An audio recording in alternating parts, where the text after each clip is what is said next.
میں ہوں فیل ملک اور آپ دیکھ رہے ہیں ایس ٹی وی۔ موضوع جو ہے وہ بہت ہی دلچسپ ہے اور پیچیدہ ہے۔ ہم سطحی طور پر چیزوں کو دیکھتے ہیں اور پھر اس سے نتائج اخذ کرنے کی کوشش کرتے ہیں۔ کبھی ہم نے یہ کوشش نہیں کی بحیثیت پاکستانی کہ ہم دیکھ سکیں کہ ایسے مسائل سے ہم کیوں ہر وقت ان کا سامنا کر رہے ہوتے ہیں، اور انہی مسائل کی وجہ سے ہم مزید اپنے لیے کیوں مسائل پیدا کر رہے ہوتے ہیں۔ تو ٹاپک آپ کو بتاتے ہیں کہ سندھ میں بالعموم ہر لیول کے جو طالب علم ہیں، چاہے وہ میٹرک کے ہوں، انٹرمیڈیٹ کے ہوں، یونیورسٹی لیول کے ہوں، ان کا یہ کہنا ہے کہ ان کو تدریسی کتب دستیاب نہیں ہوتی۔ دوسرا کہ جب کبھی وہ کسی امتحان میں بیٹھتے ہیں تو ٹیچر جو ہے وہ ان کو فیل کر دیتے ہیں۔ اور تیسرا ان کا یہ کہنا ہے کہ ہمیں جو کتابیں دستیاب ہونی چاہیے سال کے شروع میں، وہ کہیں سال کے درمیان میں یا آخری مہینوں میں آ کے ملتی ہیں، تو کیا آیا ہم کوئی بہتر تیاری کر سکتے ہیں؟ لہٰذا ہمیں رعایتی نمبر دے کر ہمیشہ ہماری ہیلپ کی جانی چاہیے، کیونکہ یہ اس طرح کے مسائل ہیں جس سے ہم طلباء و طالبات ہر سال گزرتے ہیں، اور یوں ہماری تعلیم کا بہت حرج ہوتا ہے۔ یہ بات ان کی درست ہے، لیکن اس کے ساتھ بہت ساری چیزیں جڑی ہوئی ہیں جو کہ ہماری توجہ کے منتظر ہیں۔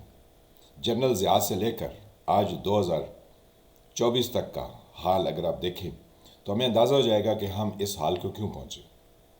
آج کل جو لوگ سندھ میں کتابیں مہیا کرنے کے کرتا دھرتا ہیں، یا جنہوں نے کتابیں کمپائل کرنی ہیں کہ کیا کورس پڑھایا جائے گا، یا جو مختلف جگہوں پہ تعلیم سے جڑے ہوئے فیصلہ ساز ادارے ہیں، ان میں جو لوگ برجمان ہیں، یہ آپ کا کیا خیال ہے؟ یہ کوئی 18-20 سال کے نوجوان ہیں؟ ایسا تو نہیں ہے۔ ان کی اس وقت عمر 50 سے اوپر ہے اور 60 سے نیچے، اور ہو سکتا ہے کچھ تو 60 کراس کر کے ریٹائر بھی ہو چکے ہوں۔ اب یہ کون سے لوگ ہیں؟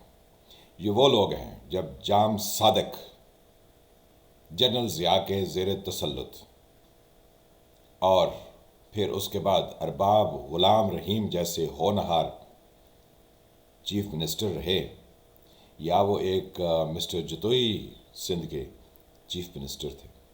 اوپر اشیر بات کس کی تھی؟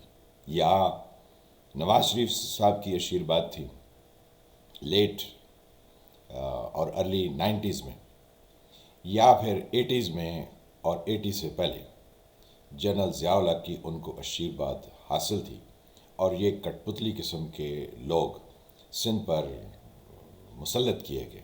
وہ ایک گورنر بھی تھے، لیفٹیننٹ جنرل، اللہ جانے ان کا کیا نام ہے۔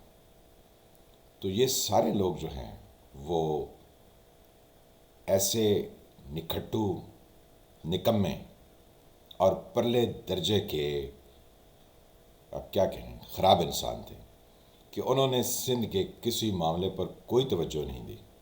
جب لوگ یہ کہتے تھے کہ سندھ کا تعلیمی معیار مسلسل گر رہا ہے اور بہت تیزی سے گر رہا ہے، تو کسی کے کان پر جون تک نہیں رہیں گی۔ اب وہ کہتے ہیں اس وقت آ کے کہ یہ حکومت جو پیپلز پارٹی کی تھی، انہوں نے یہ کتابیں مہیا نہیں کی۔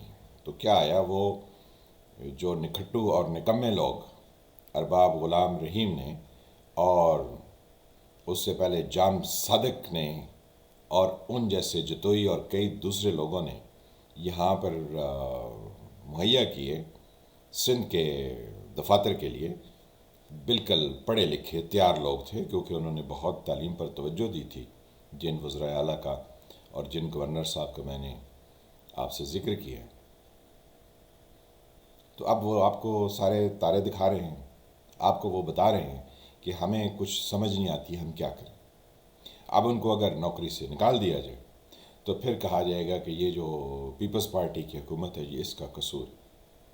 سب سے بڑا قصور تو کراچی جیسے اور حیدرآباد جیسے شہر میں MQM کا ہے، جنہوں نے لوگوں کے ہاتھوں میں مختلف ہتھیار دیے اور پڑھائی سے انہیں دور رکھا۔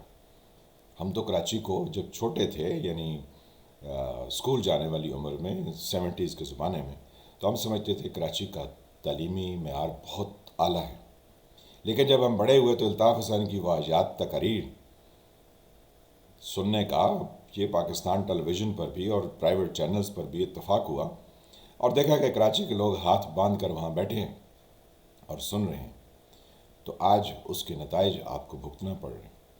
ابھی صدر پاکستان عارف علوی صاحب نے کہا کہ جب آپ کو پتہ لگے کہ آپ کھڈے میں گر گئے ہیں، یعنی گڑھے میں آپ گر چکے ہیں، تو مزید کھودنا بند کر دیں، کیونکہ مزید آپ کا کھڈا یا گڑھا گہرا ہوتا جائے گا۔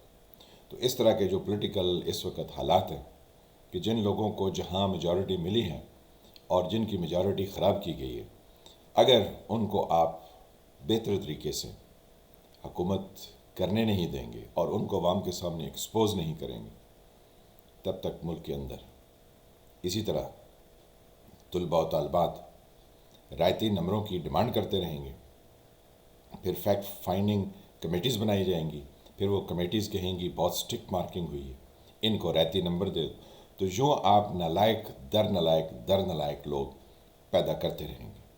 اس میں کوئی شک ہے کہ ہمارے اسٹیبلشمنٹ کے لائے ہوئے نواز شریف صاحب پرلے درجے کے نالائق ہیں، اور عمران خان صاحب کے تو جناب قابلیت کے چرچے جب وہ حکومت میں تھے تو پوری دنیا میں ان کا ڈنکا بجتا تھا۔ ابھی مزید آپ آگے چلیے، گڑھا آپ کھود چکے ہیں، گڑھے میں گر چکے ہیں، ہم بھی آپ کے ساتھ گریں، اب مزید ہم گڑھے کھودے جا رہے ہیں، بلکہ اسی گڑھے کو مزید گہرا کیے جا رہے ہیں۔ تو آپ اندازہ لگا سکتے ہیں کہ ہم کس طرف بڑھ رہے ہیں۔ یہ جو سیاسی ہمارے ہاں انتشار مچا ہوا ہے، یہ قانون پر اور آئین پر عمل درآمد نہ کرنے کی وجہ سے، اگر آپ آئین اور قانون پر عمل درآمد شروع کر دیں تو اس میں چندہ زیادہ ٹائم نہیں لگے گا، کچھ ہی مہینوں میں یا سال 2 سال میں سب چیزیں بہتر ہو جائیں گی، لیکن آئین اور قانون کی بالادستی ہو۔ جس کی حکومت بنتی ہے اس کی پارٹی سے لوگوں کو کھینچا جاتا ہے، جیسے پی ٹی آئی کے لوگ آتے تھے، وہ کہتے تھے ہم نے تو علیحدگی اختیار کر لی، ہم تو سیاست سے توبہ کر لیں۔ اس سے پہلے پیپلز پارٹی کی ایک پیٹریاٹ بنی تھی جس میں فیصل صالحات اور وغیرہ وغیرہ وہ مشرف کے ساتھ جا ملے تھے۔ اس سے پہلے یا اس کے بعد یہاں پر سیاسی وفاداریاں تبدیل کرنے کے کون کون سے واقعات نہیں ہوں۔ جب تک آپ اپنی مرضی کے کھلاڑی لانے کی کوشش کریں گے، یہ 25 کروڑ کا ملک ہے، یعنی یہاں پر 250 ملین لوگ اس ملک میں آباد ہیں۔ اگر آپ ان کو اپنے طریقے سے ہانکنے کی کوشش کریں گے تو یہ آپ سے ہانکے نہیں جائیں گے۔ کیوں؟ کیونکہ یہ انٹرنیٹ کا اور گلوبلائزیشن کا دور ہے۔